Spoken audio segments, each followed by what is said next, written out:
네, 안녕하세요. 합법 모의고사 56회차 해설 강의 시작하겠습니다. 오늘이 2024년도 1월 1일입니다. 새해가 밝았습니다. 제가 새해 신년 인사를 했어요. 어디 했냐면 카페에다가 글을 올렸거든요.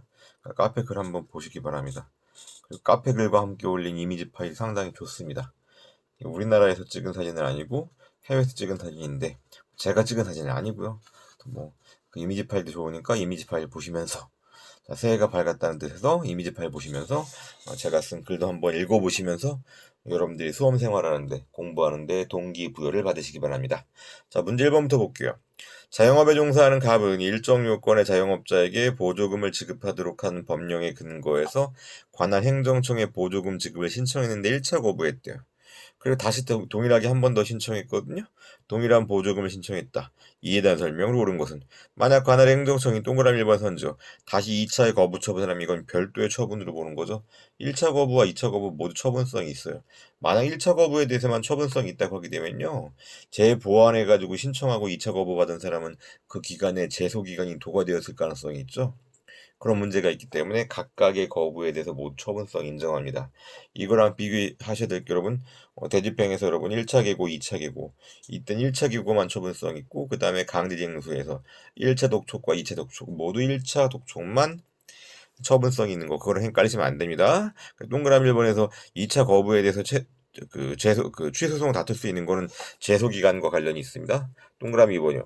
갑이 보조금을 우편으로 신청했다. 특별한 규정이 없으면 신청서를 발송한 때가 아니라 신청서가 도달한 때죠. 여러분 의사표시 효력 발생 시긴 별다른 말이 없으면 상대방에게 도달한 때요. 도달 안 했으면 내가 우체통에다가 넣어놨어도 상대방이 못 받았으면 효력이 발생할 수가 없겠죠. 동그라미 3번이요. 명문으로 금지되거나 성질상 불가능한 경우가 아니라면 갑은 신청에 대한 관할행정청의 처분. 관할행정청의 처분이 있어야지 법률 효과가 발생하죠. 법률 효과 발생 전이니까 신청의 내용을 변경할 수 있죠. 동그라미 4번이요. 갑의 신청에 형식적인 요건에 하자가 있다. 그럼 여러분 곧바로 거부할 게 아니라 하자 보완을 요구해야 되죠. 2번이요. 신고의 법적 성질에 대한 판례의 태도를 옳지 않은 것은 동그라미 1번. 건축신고 반려. 여러분, 건축신고는 통상의 건축신고는 수리를 요하지 않는 신고이죠. 하지만 그 반려 내지 거부에 대해서 처분성 인정하고 있잖아요. 무슨 때문에? 분쟁의 조기적 해결 때문에. 동그라미 2번. 이거 여러분 자주 나오는 그 문구인데 판례 문구거든요. 의료법상 의원, 치과의원 개설 신고는 여러분 수리를 요하지 않는 신고입니다. 그럼 무슨 뜻이에요? 신고서가 도달하기만 하면 효력이 발생해. 그런데 그 신고 필증의 교부행위, 이거 뭡니까? 신고했다는 점에 대한 영수증 교부하는 거죠? 이것의 성격은 강악상 공증이에요. 신고 사실의 확인에 해당한다? 여러분, 확인과 공증은 서로 대비되는 거죠. 근데 제가 지금 공증이라고 그랬는데 여기 확인이래.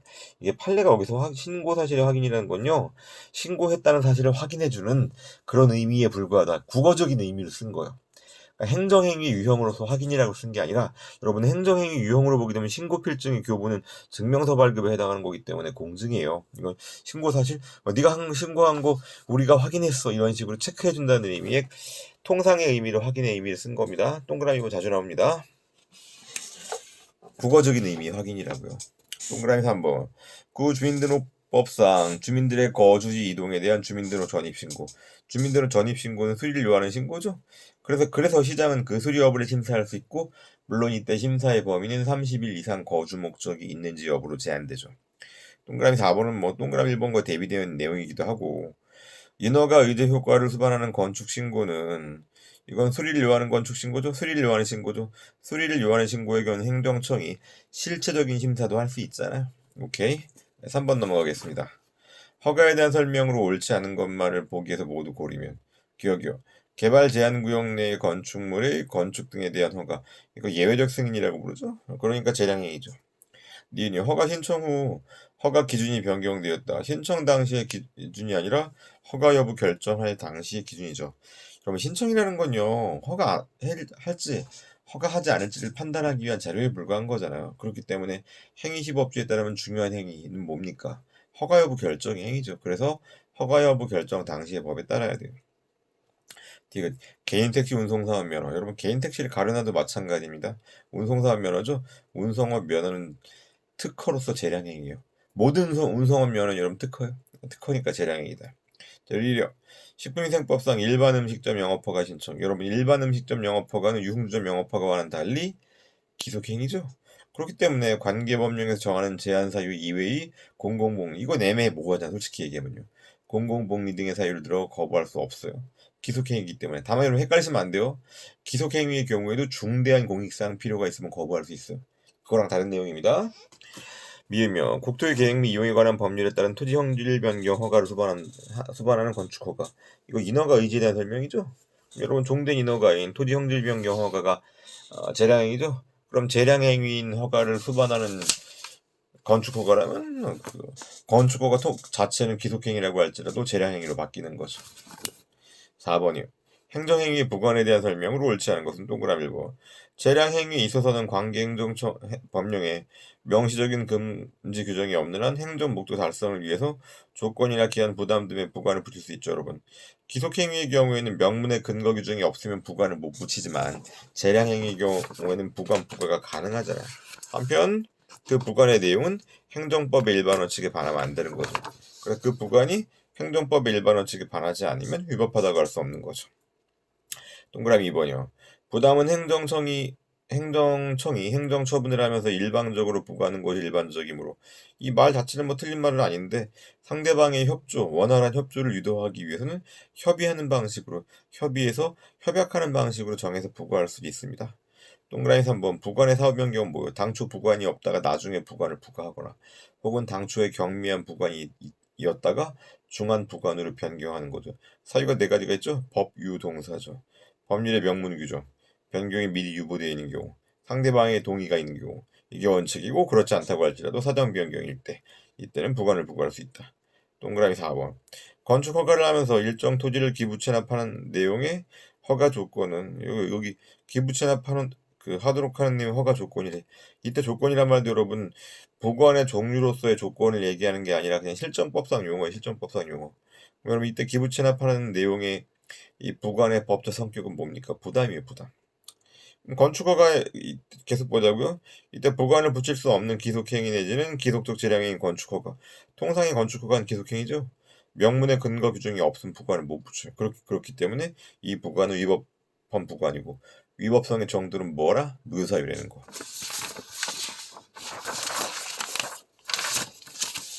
자, 5번 보겠습니다. 행정지도에 대한 설명으로 옳지 않은 것은 동그라미 1번. 행정지도란 행정기관이 소관사무의 범위 내에서 일정한 행정 목적 달성을 위해서 특정인에게 일정한 행위를 하거나 하지 않도록 명령하는 게 아니죠. 지도, 권고, 조언 등 법적 구속력 없는 행정작용이죠. 동그라미 2번. 행정지도 중 만약에 규제적이거나 구속적인 성격을 가지고 있는 행정지도라면 이걸 침익행정으로 봐서 법적 근거가 필요하다는 견해가 있다. 그러니까 규제적이고 구속적인 행정지도는 사실상 강제력이 있을 가능성이 크잖아. 그렇기 때문에 이건 침익행정, 침익처분이기 때문에 법률 유보 원칙이 적용된다라는 견해가 있다고요. 일단 내용 이해를 했죠, 여러분. 그리고 문제 푸는 하나 스킬인데, 지문에서 무슨 견해가 있다 그러면 항상 맞는 말이야. 왜? 누구라도 견해 주장할 수 있잖아요. 학자가 100명이면 100명이 모두 똑같은 견해 주장하는 건 아닐 거라고. 그래서 법적 근거가, 원래 행정지도는 우리가 아는 바에 따르면 법적 근거가 필요하지 않지만, 야, 침익적인 행정지도라면 법적 근거가 필요하지, 이렇게 주장할 수 있겠죠. 그러니까 견해가 있다 그러면 항상 맞는 말이라고요. 만약에 지금까지 그런 견해 주장한 적이 없으면요, 제가 앞으로 주장해 드릴게요. 내가 주장해가지고 논문 발표하면 되는 거지 뭘. 누가 뭐라 그래. 견해가 있다는 항상 맞는 말이다. 동그라미 3번이요. 교육인적자원부 장관, 교육부 장관의 공립대학교 총장들에 대한 학칙 시정 요구. 이게 학칙 시정 요구가 법적 구속력이 없거든요. 그렇기 때문에 행정지도에 불과해요. 그래서 그 법적 성격은 대학 총장의 임의적인 협력을 통해서 사실상의 효과를 발생시키는 행정지도의 일종이므로, 여기까지 슬래시하신 맞아. 그런데 다만 사실상 강제력을 가지거든요. 이 행정지도를 안 따르게 되면요, 다음에 국고지원금을 감축합니다. 그럼 사실상 강제력을 갖고 있죠. 그렇기 때문에 헌법소원 대상이 되는 공권력의 행사로 볼 수 있다라는 게 현재 판례 태도예요. 대법원이 행정지도는 처분성 인정 안 해주고 있잖아. 그러니까 헌재가 뭐라고 얘기하는 거예요? 웰컴 투 헌재, 우린 해결해줄게, 이렇게 얘기한 겁니다. 4번이요. 행정지도가 강제성을 띠지 않는 비권력적인 작용으로서 행정지도의 한계를 일탈하지 않았다. 구속력 없는 거죠. 그로 인해서 상대방이 어떤 손해가 발생했다고 하더라도 행정기관은 여기에 손해배상할 책임이 없죠. 그러니까 행정 지도와 그리고 손해 발생 사이에 상당히 인과관계가 없는 겁니다. 스스로 선택해서 한 행위로 손해가 발생한 거라고요. 여러분 요새 유명한 말 중에 누칼협 아세요? 누칼협? 누가 칼 들고 협박했냐고. 협박한 적 없다고. 네가 선택해서 네가 받아들인 손해이기 때문에 네가 자초한 손해란 얘기야. 동그라미 4번 누칼협이에요. 6번부터 좀 어렵죠, 여러분. 6, 7, 8, 9가 좀 어렵지 않았습니까? 저 같은 경우는 8번 좀 까다로웠어요. 7번 매우 좋은 문제. 7번은요, 앞으로 시험에 나옵니다. 너무나 선지가 좋은 선지를 가지고. 6, 7, 8, 9가 좀 어려웠던 것 같고, 특히 6, 7, 8이 좀 어려웠죠. 7, 8번이 제일 어려웠던 것 같아요. 6번 보겠습니다. 대집행에 대한 내용으로 옳지 않은 것을 고르래요. 항상 숫자 고르는 문제는 더럽고도 까다롭죠. 이게 실제 시험에 출제가 됐던 문제예요, 여러분. 그리고 제가 문제 수정 안 한다 그랬잖아요. 실제로 출제되었기 때문에 그대로 느껴보시라고요. 옳지 않은 것은 모두 먹기인가? 기억이요. 대집행의 원인이 되는 의무 불이행. 대집행은 여러분 하명을 불이행했을 때 문제가 되는 거죠. 법령에 의해서 직접 부과되는 의무. 이걸 법규 하명이라고 부르지 않습니까? 행정청의 처분에 의해 부과되는 임무. 이건 행정행위로서의 하명이죠. 하허면 특인데 확공통수에 말하는 하명입니다. 둘 다 포함해요. 니은요. 도로나 공원 부지를 불법 점유하고 있다. 그 위에 공장을 설치했다. 그럼 불법 점유한 사람들은 쫓아내야겠죠. 쫓아내는 거는 남이 대신할 수 있어 없어? 없죠. 그 사람이 나가야 되는 거지. 불법 점유는요. 비대체적인 자기 의무예요. 그렇기 때문에 직접 강제 대상입니다. 공작물 설치는요. 공작물 설치는 남이 대신 철거 집행할 수 있죠. 대집행이 가능하기 때문에 대집행 대상 맞고. 그래서 니은이 틀린 이유는 불법 점용 때문이에요. 대집행의 대상이 아니라 직접 강제 대상이라고. 이것은요. 두 번째를 중간 넘어가면 권한 언더라인 치신 다음에 위탁 언더라인 치고. 대법원은 토지보상법상 수용 대상물의 인도 이전 의무 불이행에 대한 대집행 권한을 지방자치단체장이 누구에게? 한국토지공사에게 위탁했다. 권한 자체가 넘어온 거죠.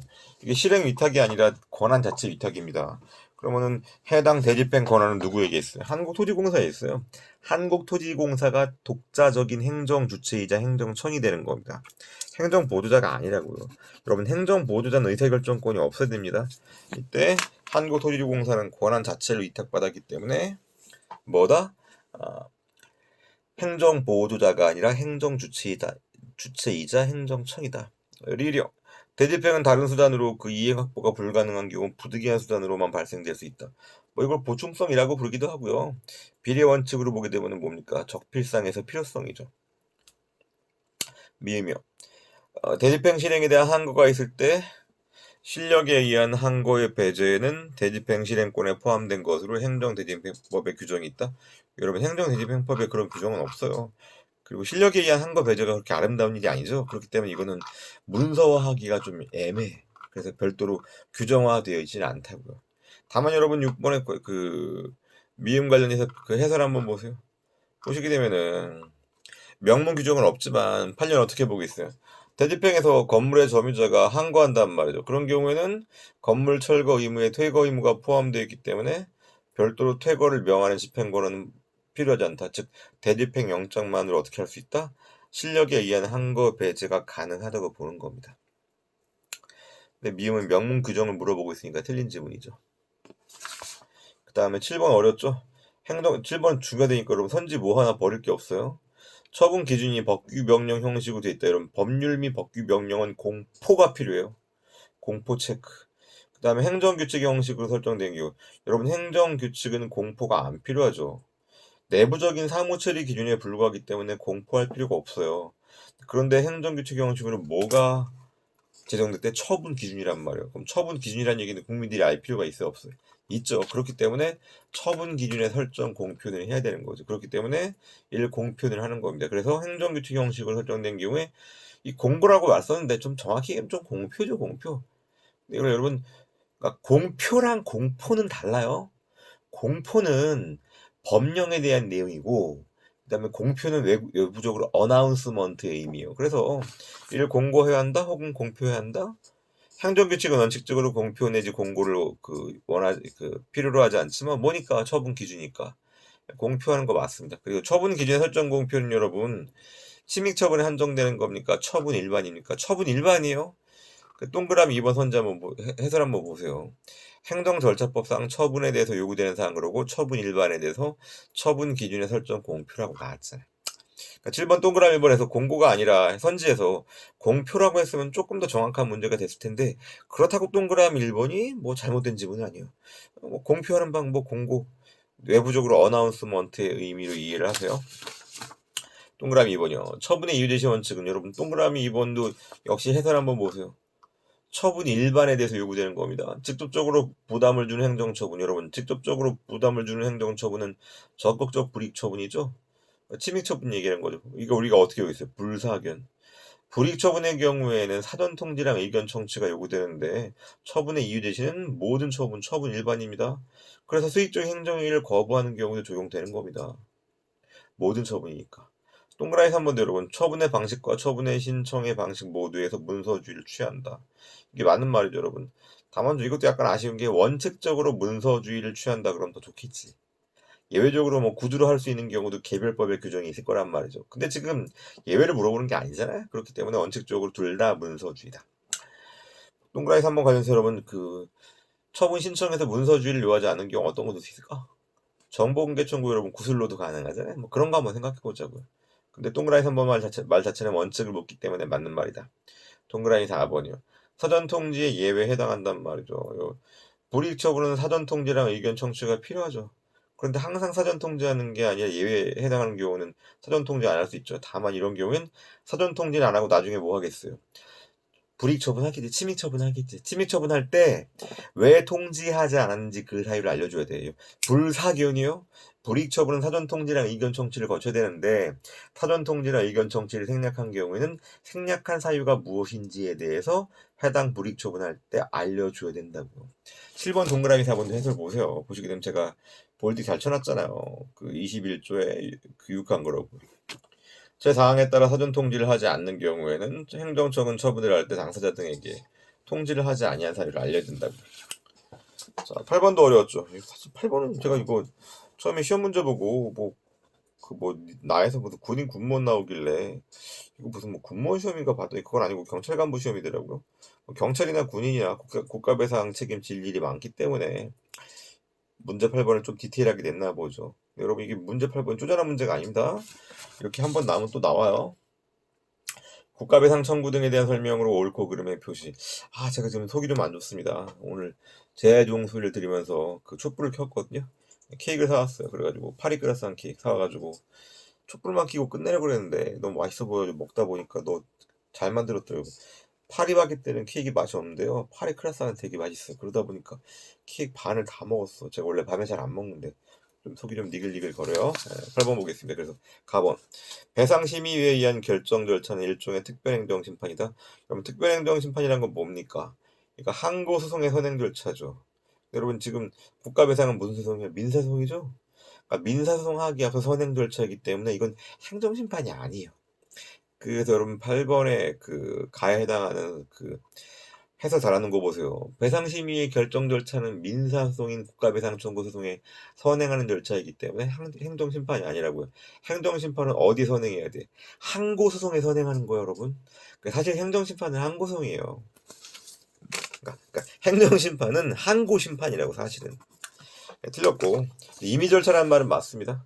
반드시 거쳐야 되는 건 아니에요. 자, 나번이요. 특별심의에는 군인 군무원이 타인에게 가하는 사건의 배상 결정을 위해서 국방부에 두면, 여기까지 슬래시하신 맞아. 본부심의 아래 있는 게 아니라 대등한 관계입니다. 이게 지구심의회가 아래 하급심의회고, 지급심의회 상급심의회가 본부심의회랑 특별심의회거든요. 8번에 나번에 해당하는 해설 한번 볼게요. 10조 여러분 먼저 2항부터 보세요. 보니까 본부심의회와 특별심의회는 지구심의회를 둔다 그랬잖아요. 그러니까 지구심의회가 하급심의회고요. 본부심의회랑 특별심의회가 상급심의회예요. 근데 본부심의회와 특별심의회는 소속이 달라요. 그러니까 10조 1항에서 단서 보시라고요. 다만 나와 있는 부분. 그 위에부터 볼까요? 국가나 지방자치단체에 대한 배상 신청 사건을 심의하기 위해서 법무부에 두는 게 본부심의회고요. 그리고 군인이나 군무원의 경우에는 국방부에 특별심의를 줍니다. 이게 서로 두 개가 상하관계가 아니라고요. 자, 그리고 다요. 판례 따르면 이건 자주 나오는 지문이죠. 국가배상법상 배상 기준은 단순히 배상의 기준 가이드라인에 불과하다고. 그렇기 때문에 그 배상 기준을 초과한 배상도 가능한 겁니다. 만약에 한정 획수를 택하게 되면 그럼 리미테이션 되는 거죠. 그러면은 배상 기준을 넘어선 배상금 지급 못하겠지만 그렇지 않다고요. 이거는 그 기준에 불과하다는 게 대법원 판례 태도예요. 라본이요. 이것도 뭐 자주 나왔던 거죠. 국가배상법에 따라서 손해배상을 받았다는 사정을 들어서 국가배상법 제2조 1항 단서가 정한 다른 법령에 따른 보상의 지급을 거부할 수는 없다. 맞는 말이죠, 여러분. 우리가 이중 배상금지라고 알고 있죠. 배상금지가 뭡니다. 배상금지는 먼저 보상, 그 다음에 나중에 배상 안 돼요. 이중 배상금지. 그런데 다른 법령에서는요, 이중 보상금지에 대한 규정이 없거든요. 그렇기 때문에 먼저 배상받고 보상 청구하는 건 가능하다. 참 너무 기교적이고 형식적인 해석이죠. 그렇잖아요, 여러분. 만약에 보상받은 다음에 배상이 금지가 되면 먼저 배상받은 다음에 보상도 금지해야 될 거 아니야. 그런데 판이 또 그렇게 안 보고 있다고요. 8번 라벌 같은 경우 보게 되면. 그래서 이게 뭐 관련 법이 보훈 보상 대상자 지원에 관한 법률인데 여기에는 이중 보상 금지에 관한 규정이 없기 때문이다. 한편 라본 관련돼서요, 뭐 개별 보상에 관한 법률에서 이중 보상 금지에 관한 규정을 두고 있는 경우도 있어요. 이 부분이 개파냐 개파. 그 여러분 제가 밑에다가 지금 그 추가 판례 하나 적어놨잖아요. 그래서 이게 개별법으로 뭘 물어보는지 한번 따져 보셔야 돼요. 대법원 판례라고 항상 다 옳은 건 아닙니다. 일단 뭐 라 자체는 여러분 이중 보상 금지에 관한 규정이 없기 때문에 배상 먼저 받고 보상은 가능하다. 한편 이중 보상 금지에 관한 규정을 두고 있는 경우도 있다. 해설 추가한 것까지 다 보세요. 기출일천제에는 해당 판례를 제가 그 문제를 넣어놨어요. 자, 그래서 옳고 그름의 표시가 맞는 것은 동그라미 3번이고요. 9번 보겠습니다. 법률상 이익에 대한 판례 태도로. 동그라미 1번 이전고시. 이전고시라는 게 뭐냐면요, 이 소유권을 이전시킨다는 내용의 고시거든요. 고시라는 건 일반 처분의 효력 발생 요건이죠. 이게 뭐냐면요, 재개발 재건축하게 되면은 조합원들이, 그러니까 아파트 소유자들이 해당 자기 그 건물에 대해서 다 소유권 갖고 있잖아요. 근데 재개발 재건축해가지고 그 해당 결의가 통과되고 그 사업 시행 계획 인가받고 그다음 관리 처분 계획 인가받고 그러면 어때요? 나중에 이전 고시가 효력이 발생되거든요. 그럼 일단 사업을 진행하려면 어떻게 해야 돼? 건물 때려 부숴야 되겠죠. 남의 건물 때려 부술 수 있어? 없어요. 없죠. 그렇기 때문에 조합원들의 소유권을 조합에게 소유권을 이전해요. 이전 고시가 효력 발생하게 되면은 소유권이 조합원으로부터 조합에게 넘어갑니다. 보게 되면 처음에 조합이 만들어진 과정이 조합 설립인가, 그 다음에 사업 시행 계획인가, 관리 처분 계획인가죠. 그 다음에 이전 고시. 이전 고시가 효력 발생되면 제가 지금 살펴봤잖아요. 조합 설립인가, 그 다음에 사업 시행 계획인가, 그 다음에 관리 처분 계획인가, 그리고 이전 고시라니까 이미 사업이 상당한 정도로 단기가 넘어왔죠. 이 상태에서는요, 더 이상 사업을 되돌릴 수 없는 상태. 왜? 이전 고시 효력 발생하고 나면요, 그 해당 조합원들 싹 다 비워요. 건물 딱 비운 다음에 건물 때려 부수고 있다니까. 혹은 이미 다 때려 부쉈어. 그런 상황이기 때문에 계속 읽어볼게요. 이미 대다수 조합원들에 대해서 획일적 일률적으로 처리가 된 권리 귀속 관계를 모두 무효하고 다시 처음부터 관리 처분 계획을 수립해서 이전 고시 절차를 거치도록 하는 건 감당할 수가 없죠. 정비 사업의 공익 사업이잖아. 단체법적 성격이 배치가 되기 때문에 일단 이전 고시가 효력을 발생하고 나면요, 더 이상 못 다퉈요. 쉽게 생각하세요. 소유권 이전 고시가 효력 발생하고 나면 다툴 수 있는 방법이 없다.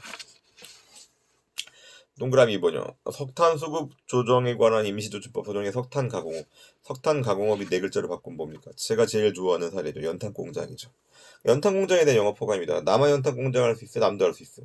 남도 할 수 있는 겁니다. 그래서 사업 경영의 권리를 설정하는 형성적 행정이 언더는 쳐볼까요? 사업 경영의 권리를 설정하는 형성적 행정이, 이건 특허에 대한 개념적이죠. 그런데 연탄 공장 허가, 석탄 가공업에 대한 허가는 이거는 뭐다? 강학사 허가다. 틀렸죠. 그래서 강학사 허가이기 때문에 기존 업자 이익은 원칙적으로 뭐다? 반사적 이익에 불과하다. 동그라미 2번 틀린 겁니다. 동그라미 3번은요. 면허나 인허가 등의 수익적인 행정처분의 근거가 되는 법률이 해당 업자들 사이의 과당 경쟁으로 인한 경영의 불합리를 방지하는 것도 그 목적으로 하고 있다. 이거 무슨 뜻입니까? 사익보호성 갖고 있다는 얘기죠. 그리고 밑에 면허나 인허가는 뭐겠어요? 강학상 특허겠죠. 사익보호성이 있다니까? 그럼 기존 업자는 경업자 소송을 제기할 수 있는 원고적격이 있죠. 동그라미 4번 여러분, 이것도 어려운 거죠. 공장 설립 승인 처분의 근거 법규인 근거 법규 및 관련 법규인 산업 집적 활성화 및 공장 설립에 관한 법률. 발음도 어렵죠. 여기서 공장 설립 승인 처분을 했습니다. 그럼 여러분 공장이 설립돼서 가동되겠죠. 그럼 공장에서 오염물질 배출하겠죠. 수질 오염이 발생하겠죠. 그럼 인근 주민들은 여러분 어때요? 오염된 물을 마시게 되잖아. 이런 이익은 여러분 법률상 이익으로 보장받아야 돼요, 말아야 돼요? 보장받아야 되는 거지. 그렇기 때문에 이때 해당 인근 지역 주민들의 경우에는 법률상 이익이 인정된다.